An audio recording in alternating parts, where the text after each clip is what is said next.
여러분, 지금 들리는 이 목소리, 사실 제 진짜 목소리가 아닙니다. 제 목에 대고 있는 이 작은 기계가 만들어내는 소리입니다. 저는 3년 전 후두암으로 목소리를 잃었습니다. 오늘은 제 이야기를 들려드리려고 합니다. 혹시 여러분 중에 2주 이상 목소리가 쉬신 분이 계신가요? 그렇다면 이 영상을 끝까지 봐주세요. 제가 놓쳤던 신호들, 제가 후회하는 것들, 그리고 여러분이 꼭 알아야 할 의학적 정보까지 모두 말씀드리겠습니다. 제 이름은 김철수, 올해 58세입니다. 평범한 회사원이었고, 아내와 두 딸을 둔 가장이었습니다. 그리고 하루 한 갑씩 30년을 피운 골초였죠. 담배를 처음 피운 건 고등학교 2학년 때였습니다. 친구들과 어울리면서 시작했는데, 그때는 몰랐습니다. 이 작은 담배 한 개비가 제 인생을 완전히 바꿔놓을 줄은요. 주변에서 담배 끊으라는 말을 수도 없이 들었습니다. 아내는 매일 잔소리를 했고, 딸들은 아빠 냄새 난다며 피했습니다. 회사 건강검진에서도 매년 금연 권고를 받았죠. 하지만 저는 끊지 못했습니다. 아니, 끊으려고 하지 않았습니다. 나는 괜찮아, 우리 아버지도 평생 피웠는데 80까지 사셨어, 이렇게 생각했습니다. 지금 생각하면 정말 어리석었습니다. 2021년 가을이었습니다.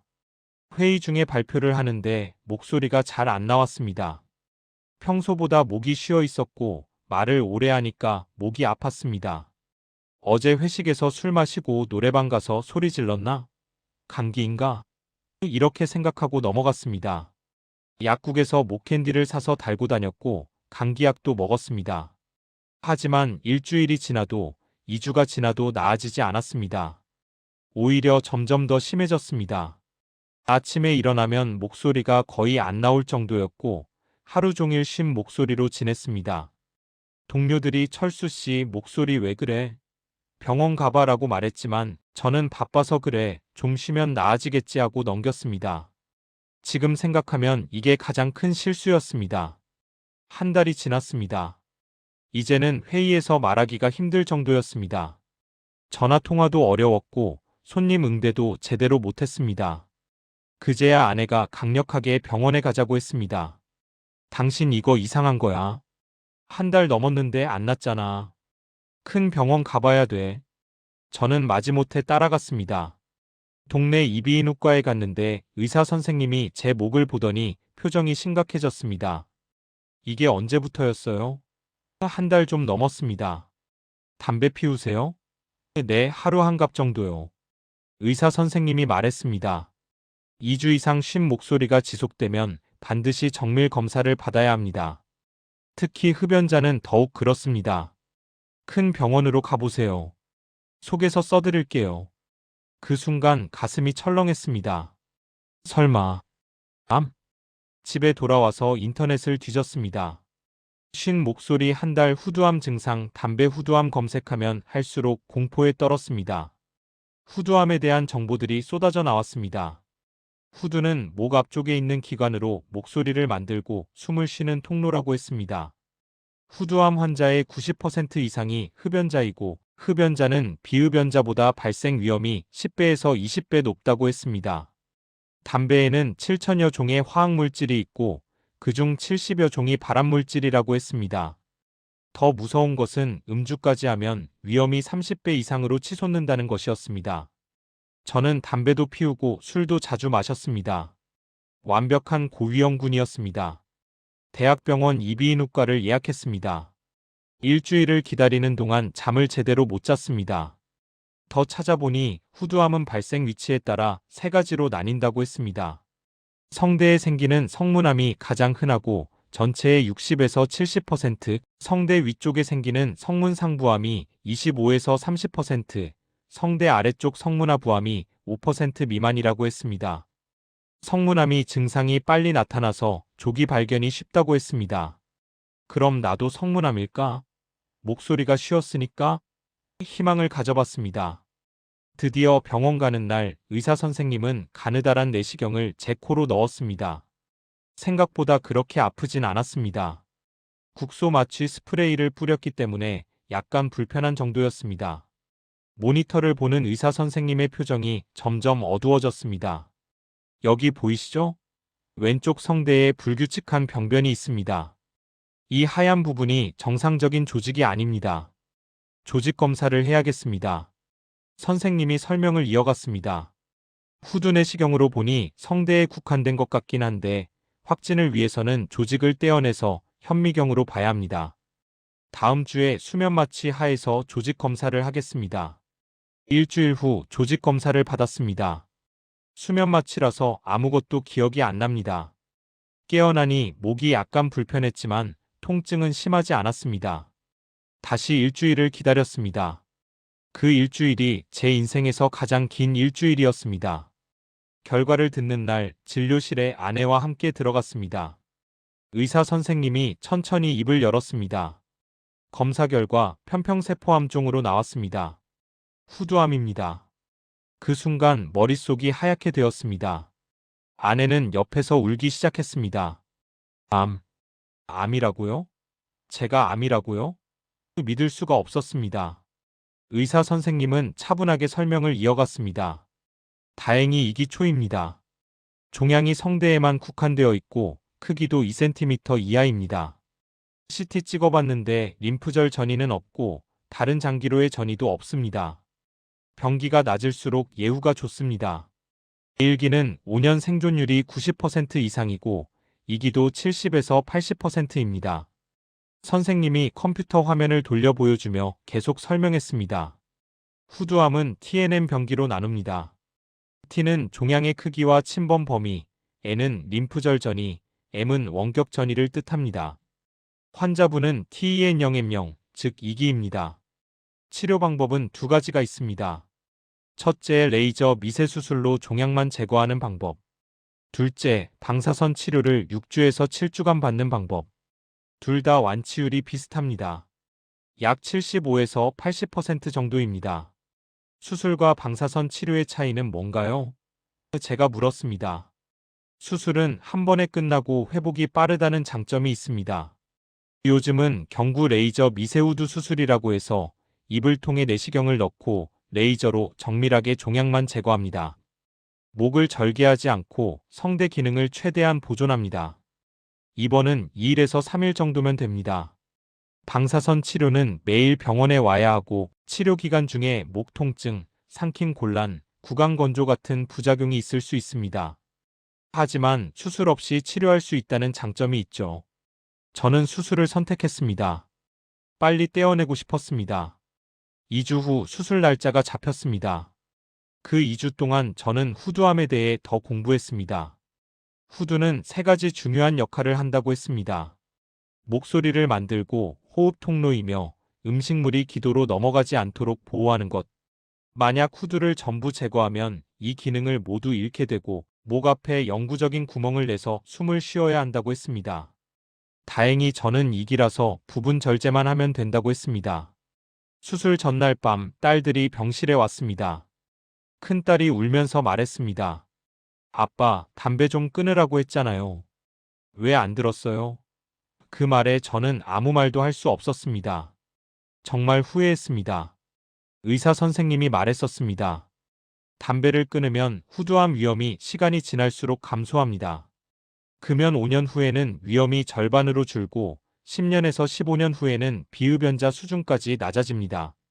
하지만 환자분은 30년을 피웠고 하루 한 갑씩이면 30갑년입니다. 이미 고위험군이었던 거죠. 수술은 4시간 정도 걸렸습니다.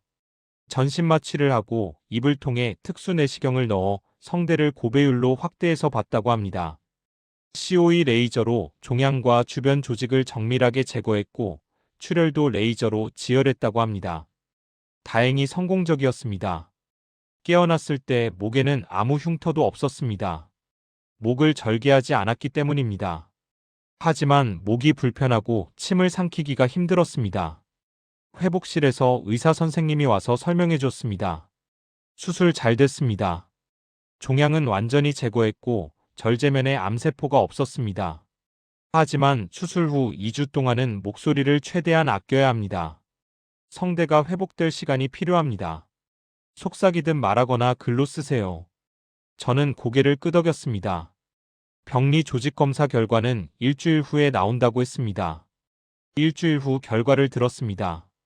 편평세포 함종이 맞고 분화도는 중등도, 절제면 음성입니다. 이 말은 암세포가 완전히 제거됐다는 뜻입니다. 하지만 안심하기는 이릅니다. 재발 방지를 위해 방사선 치료를 권합니다. 2기의 경우 수술 후 방사선 치료를 병행하면 재발률을 크게 낮출 수 있습니다. 저는 방사선 치료도 받기로 했습니다. 재발은 절대 원하지 않았습니다. 한 달 후 방사선 치료가 시작됐습니다. 월요일부터 금요일까지 매일 병원에 갔습니다.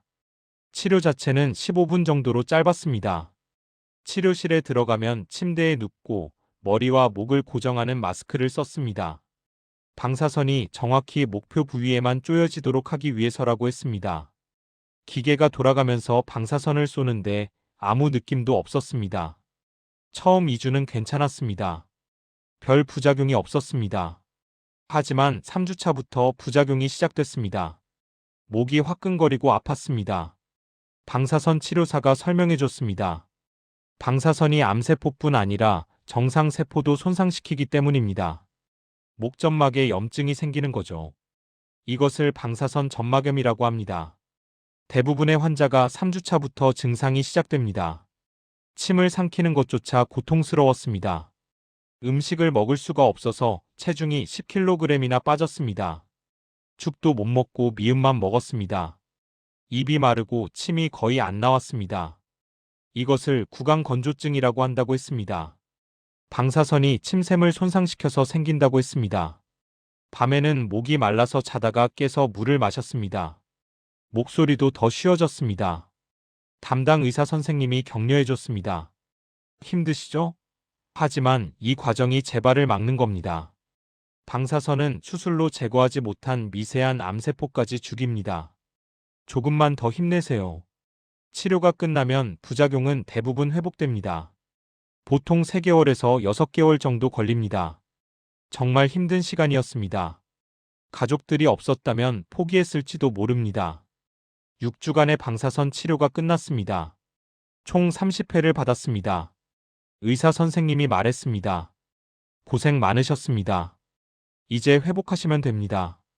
다만 앞으로 2년간은 3개월마다, 그 이후 3년간은 6개월마다 검사를 받아야 합니다. 재발은 주로 처음 2년 이내에 발생합니다. 그래서 이 시기가 가장 중요합니다. 그리고 당연히 아시겠지만 담배는 절대 안 됩니다. 재발 위험이 2배에서 3배 높아집니다. 술도 최대한 피하세요. 저는 고개를 끄덕였습니다. 그날 이후 담배는 단 한 개비도 피우지 않았습니다. 30년 동안 끊지 못했던 담배를 암 진단 후에는 단번에 끊었습니다. 왜 진작 그러지 못했을까요? 회복 과정도 쉽지 않았습니다.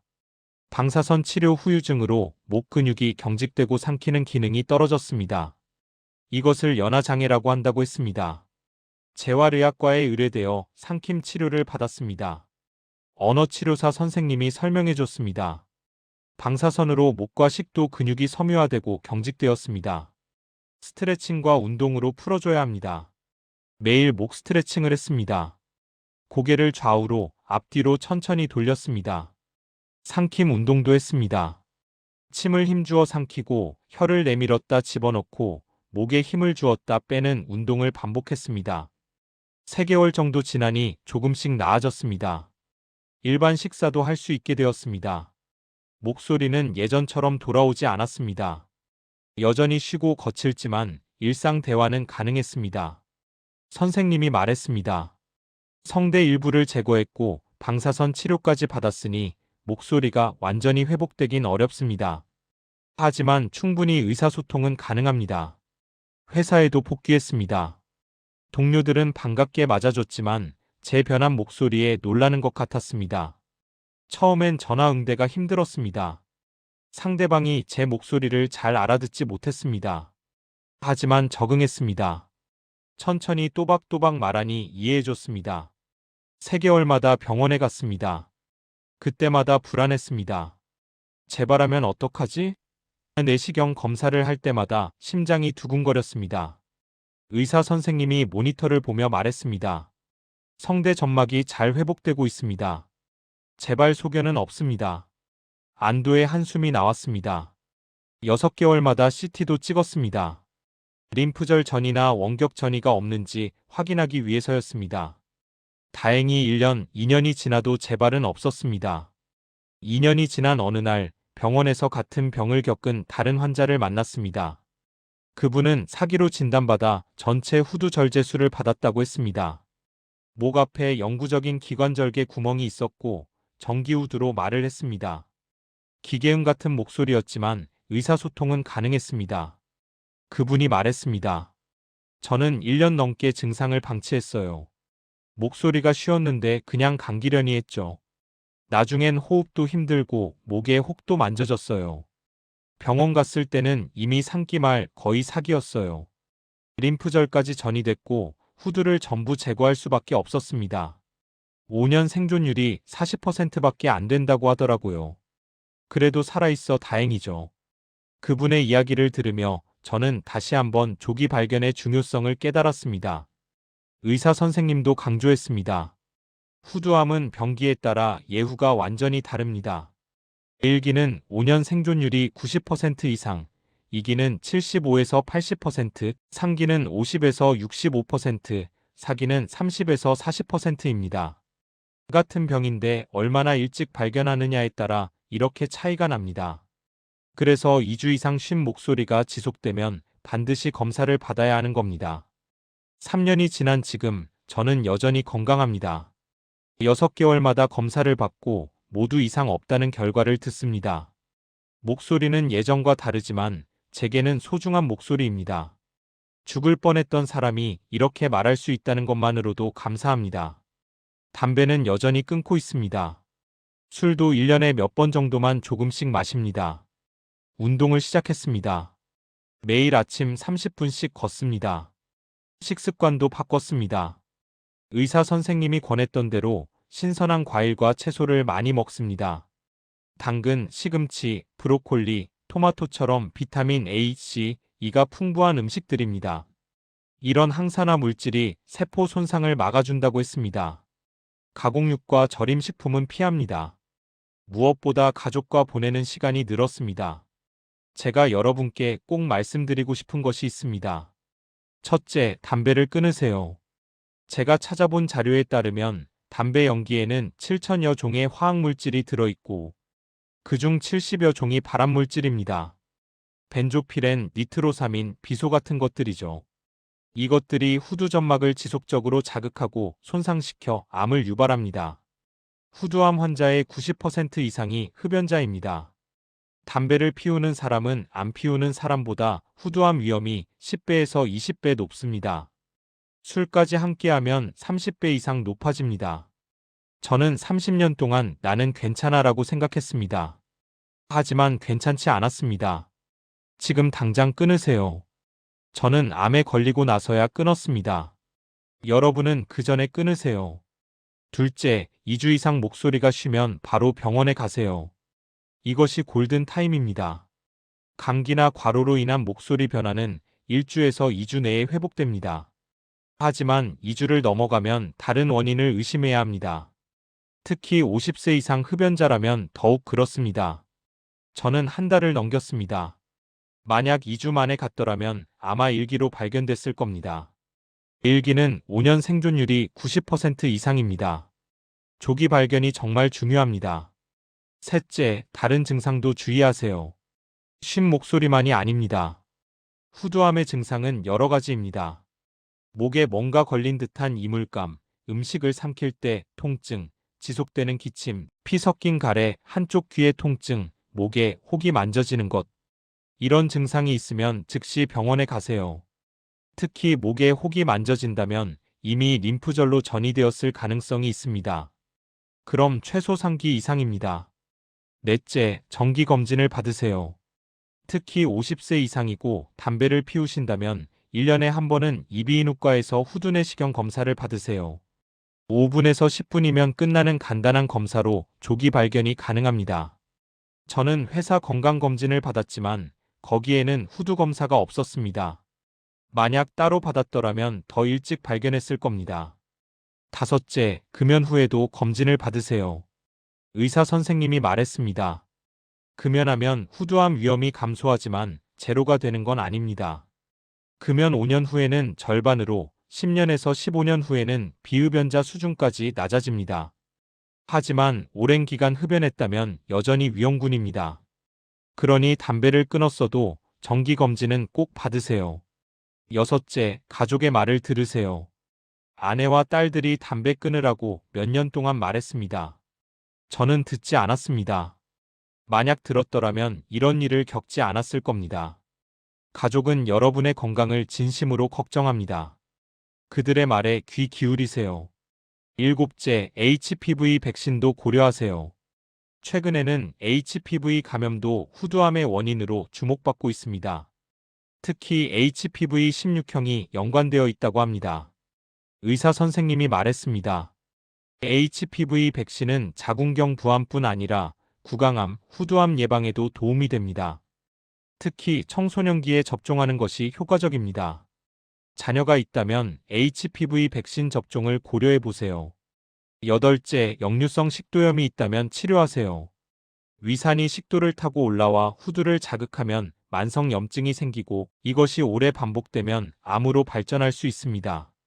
위산 억제제를 규칙적으로 복용하고 식후 바로 눕지 말고 자극적인 음식을 피하세요. 저는 운이 좋았습니다.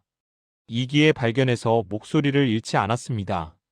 하지만 많은 분들이 3기, 4기에 발견돼서 후두를 전부 제거하고 영구적으로 목소리를 잃습니다. 목 앞에 구멍을 내고 그곳으로 숨을 쉽니다. 정기후두라는 기계로 말을 합니다. 저는 그런 분들을 병원에서 여럿 만났습니다. 그분들의 후회와 슬픔을 봤습니다. 여러분은 그렇게 되지 마세요. 후두암은 예방할 수 있는 암입니다.